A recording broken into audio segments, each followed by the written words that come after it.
Good morning students, आप सभी का ऑनलाइन क्लास में स्वागत है। लास्ट के वीडियो में एक क्वेश्चन पूछा गया था आप सभी से, उस विलयन की मौलिकता ज्ञात कीजिए जिसमें 5 ग्राम NaOH 450 ml विलयन में घुला हुआ है। तो यहाँ NaOH विलय है और आयतन का विलयन का आयतन है 450 ml। तो यहाँ लिखते हैं NaOH जो कि यहाँ विलय है और विलय का यहाँ दे रखा है दिया गया द्रव्यमान को W के द्वारा विलय का है। तो यहाँ WB और WB का मान यहाँ दे रखा है।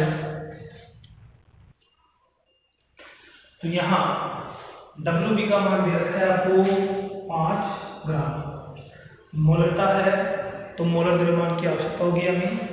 तो यहाँ देखो विलय का जान लेते हैं मोलर द्रव्यमान NaOH जो कि यहाँ विलय है।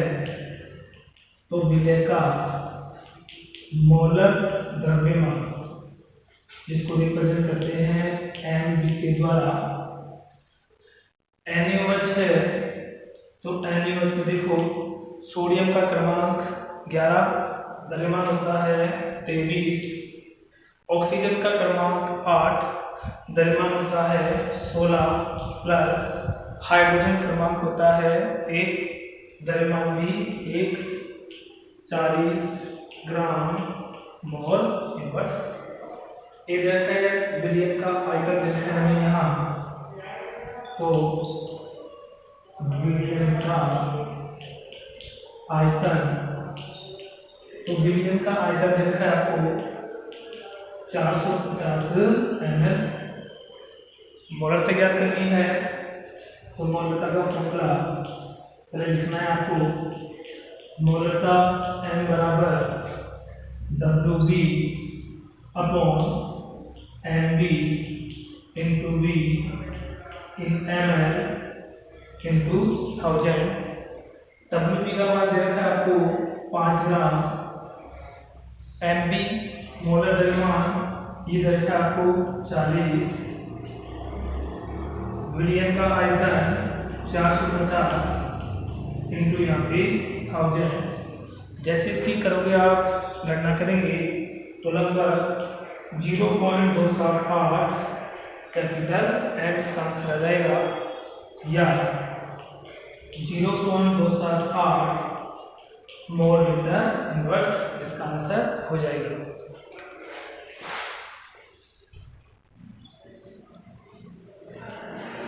लास्ट की वीडियो में हमने आदर्श विलयन के बारे में पढ़ लिया था। आज हम पढ़ेंगे अनादर्श विलयन। अनादर्श विलयन, अनादर्श विलयन वे विलयन होते हैं जो सभी ताप व सांद्रताओं पर राउल के नियम की पालना नहीं करते हैं। जो सभी ताप व सांद्रताओं पर राउल के नियम की पालना नहीं करते हैं अनादर्श विलयन कहलाते हैं। जैसे कि मेथनॉल जिसका फॉर्मूला होता है CH3OH प्लस जल। इसी प्रकार से एथेनॉल और सूत्र होता है एथेनॉल का C2H5OH प्लस जल, HCl प्लस जल, HNO3 प्लस जल। ये आदर्श विलयन के एग्जाम्पल हैं। आदर्श विलयनों के कुछ अभिलाक्षणिक गुण धर्म भी होते हैं। तो पहला गुणधर्म था कि ये सभी ताप व सांद्रताओं पर राउल के नियम की पालना नहीं करते हैं। इसका मतलब ये हुआ कि अवयव का वाष्प दाब P0 पे x a के बराबर नहीं होगा। अवयव b का वास्तव p नॉट d और x b के बराबर नहीं होगा। इसी प्रकार से विलय को विलायक में घोलने पर जो मिश्रण बनेगा, जो विलयन बनेगा, उस विलयन का आयतन परिवर्तन का मान शून्य नहीं होता है। जबकि आदर्श विलयन में आयतन परिवर्तन का मान शून्य था। विलय को विलायक में घोलने पर जो एंथैल्पी परिवर्तन है, एंथैल्पी परिवर्तन मिश्रण की या विलयन की, उस एंथैल्पी मिश्रण की एंथैल्पी परिवर्तन का मान भी शून्य नहीं होता है। इसी प्रकार से विलायक विलायक के मध्य ये यहाँ इंडिकेट करते हैं विलायक के लिए, और विलय विलय के मध्य जो पाया जाने वाला अंतराण्विक आकर्षण बल है, उसका मान विलायक विलय के अंतराण्विक आकर्षण बल के बराबर नहीं होता है। तो यहाँ आपको सारी बातें नहीं बतानी है, इसका जस्ट उल्टा आपको लिखना है।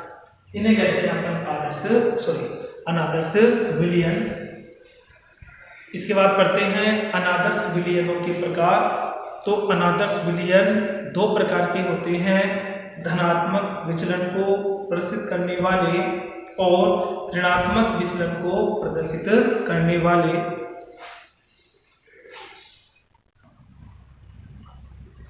तो अनादर्श विलयन दो प्रकार के, धनात्मक विचलन वाले और ऋणात्मक विचलन वाले। सबसे पहले पढ़ते हैं धनात्मक विचलन वाले। वे अनादर्श विलयन जिनके अवयवों का वाष्प दाब का मान राउल्ट के नियम के द्वारा निर्धारित किए गए वाष्प दाब से अधिक होता है। तो वे विलयन जिनके अवयवों का वाष्प दाब राउल्ट के नियम के द्वारा निर्धारित किए गए वाष्प दाब से अधिक होता है, धनात्मक विचलन वाले अनादर्श विलयन कहलाते हैं। इनके एग्जाम्पल आ जाएंगे मेथनॉल प्लस जल, मेथनॉल प्लस जल। एक और एग्जाम्पल ले सकते हैं एथेनॉल प्लस जल। इनके भी कुछ अभिलाक्षणिक गुणधर्म हैं।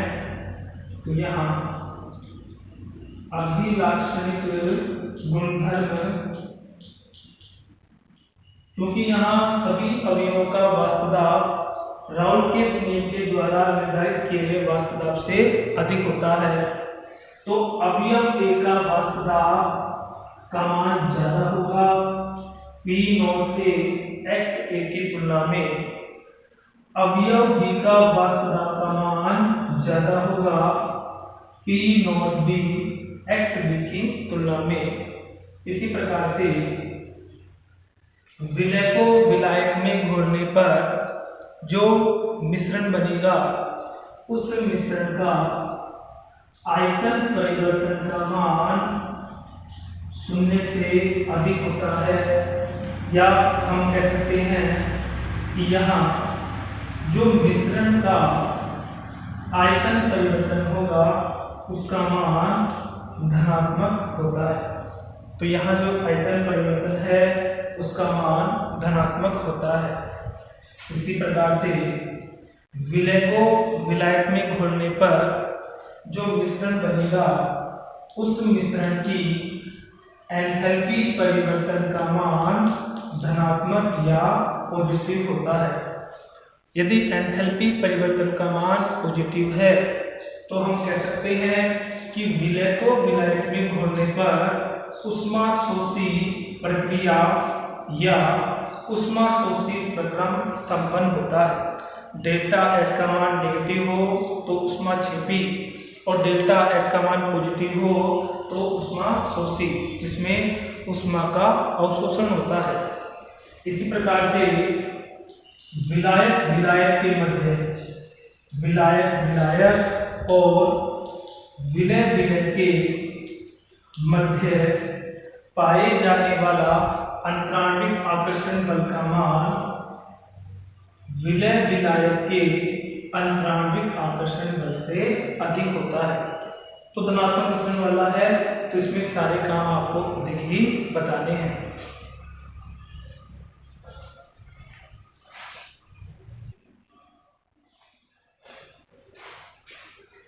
जो धनात्मक विचलन वाले जो अनादर्श विलयन है उनके वाष्पदाब व मोल अंश के मध्य हम आरेख खींचेंगे। जैसे कि आदर्श विलयन के लिए आपने खींचा था, तो यहाँ मान की द्विअंगी विलयन है, इसके लिए हम इस प्रकार का आरेख बनाएंगे। एक और अपन यहाँ लेते हैं मोल भिन्न, तो एक और मोल भिन्न, दूसरी ओर हम यहाँ लेते हैं वाष्पदाब, तो दूसरी ओर हम वाष्पदाब लेते हैं। माना कि अवयव A के मोल अंश को इकाई मान ले और अवयव B के मोल अंश को नगण्य मान ले, तो माना कि इस बिंदु पर अवयव A का शुद्ध वाष्पदाब प्राप्त होता है। इसी प्रकार से अवयव A के मोल अंश को नगण्य मान ले, अवयव B के मोल अंश को इकाई मान ले, तो माना कि इस बिंदु पर अवयव B का शुद्ध वाष्पदाब प्राप्त होता है। अब देखो आपको धनात्मक विचलन प्रसिद्ध करना है, तो पहले हम आदर्श विलयन की तुलना से बनाएंगे। तो यहाँ आदर्श विलयन में क्या होता था, इन दोनों बिंदुओं को मिलाने पर एक सरल रेखा, इस बिंदु को यहाँ मिलाने पर एक सरल रेखा प्राप्त होती थी। इसी प्रकार से इस बिंदु को इससे मिलाने पर एक सरल रेखा प्राप्त होती थी। लेकिन यहाँ धनात्मक विचलन वाला बनाना है, तो जो आपके यहाँ जो ग्राफ बनेगा वो सीधा ना बनकर आदर्श विलयन की अपेक्षा ये धनात्मक विचलन को प्रदर्शित करेगा। और ये जो ऊपर वाला जो वक्र बना है वो रिप्रेजेंट करेगा कि कुल वाष्पदाब ज्यादा होता है PA और PB के योग से। ये लाइन सीधी बननी चाहिए थी, लेकिन इसका भी धनात्मक विचलन हो जाएगा। और जब धनात्मक विचलन होगा तब देखो ये वाला कर्व क्या रिप्रेजेंट करेगा कि PA का मान ज्यादा P0A और XA की तुलना में। ये वाला कर्व देखो सीधा बनना चाहिए था, लेकिन ये भी धनात्मक विचलन को प्रसिद्ध करेगा। और जैसे ही धनात्मक विचलन को प्रसिद्ध करेगा तो PB का मान ज्यादा P0P और XP की तुलना में। इस प्रकार से हम धनात्मक विचलन वाला आदर्श विलयन बना सकते हैं। एक होते हैं हमारे पास यहाँ ऋणात्मक विचलन वाले अनादर्श विलयन। वे अनादर्श विलयन जिनके अवयवों का वाष्पदाब का मान राउल्ट के नियम के द्वारा निर्धारित किए गए वाष्पदाब से कम होता है। तो जिनके अवयवों का वाष्पदाब का मान राउल्ट के नियम के द्वारा निर्धारित वाष्पदाब से कम होता है, ऋणात्मक विचलन वाले अनादर्श विलयन कहलाते हैं। इनके एग्जाम्पल आते हैं HCl प्लस जल, HNO3 प्लस जल। इनके भी कुछ अभिलाक्षणिक गुणधर्म होते हैं।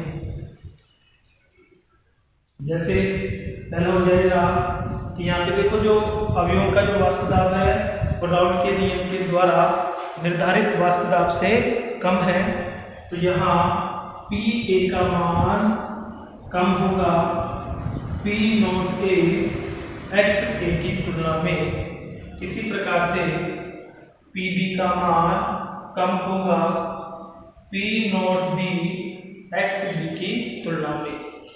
इसी प्रकार से इन विलयनों के लिए विलय को विलायक में मिलाने पर जो मिश्रण बनेगा उस मिश्रण का आयतन परिवर्तन का मान नेगेटिव या ऋणात्मक प्राप्त होता है। नेगेटिव क्यों होगा?